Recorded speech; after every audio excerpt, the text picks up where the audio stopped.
आहे का काय अडचण त्यांना? काय अडकाठी काय? बोगदा हा विषय नाहीच आहे.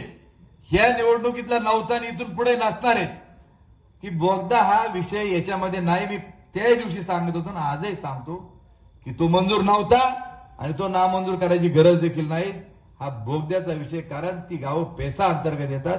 त्यामुळे जर तिथं काय करायचं असेल तर त्या गावातील आदिवासी जनताच ही ग्रामसभेने ठरवू शकते करायचं का नाही, हे तुम्ही आम्ही ठरवू शकत नाही.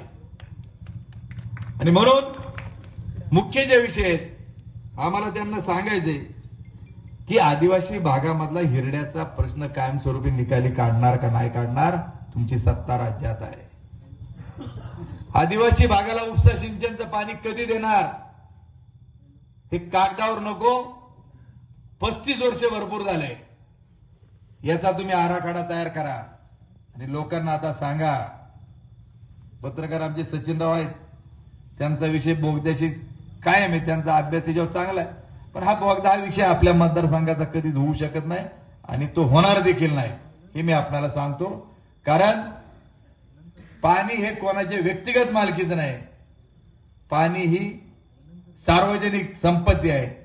आणि पहिलं आम्ही त्या दिवशी सांगितलं, आजही सांगतो, जोपर्यंत आंबेगाव शिरूरच्या पाण्याचा प्रश्न हा कायमस्वरूपी संपत नाही तोपर्यंत डिंब्याच्या एक थेंबाला देखील कोणी धक्का लावू शकत नाहीत. मी आपणाला सर्वांना म्हणतो.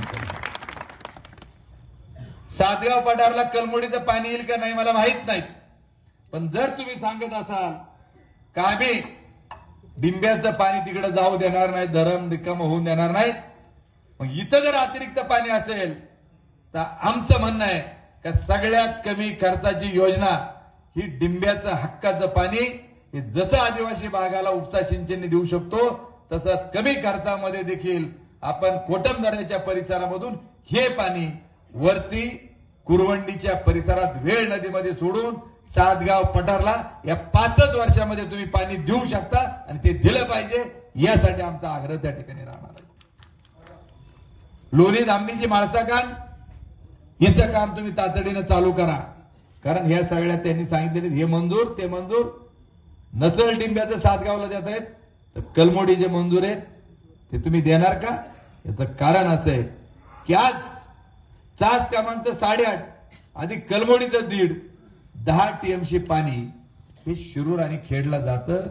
आज त्याच 42 गावातल्या काही गावांना हे पाणी मिळत नाही. मग खरोखर तुम्ही हे कलमोडीचं इकडे आणून देणार का त्यांची भूक त्या ठिकाणी पूर्ण करणार, याच्यावर त्यांनी बोललं पाहिजे. हे देखील मला त्यांना या निमित्ताने सांगायचं. दुसरे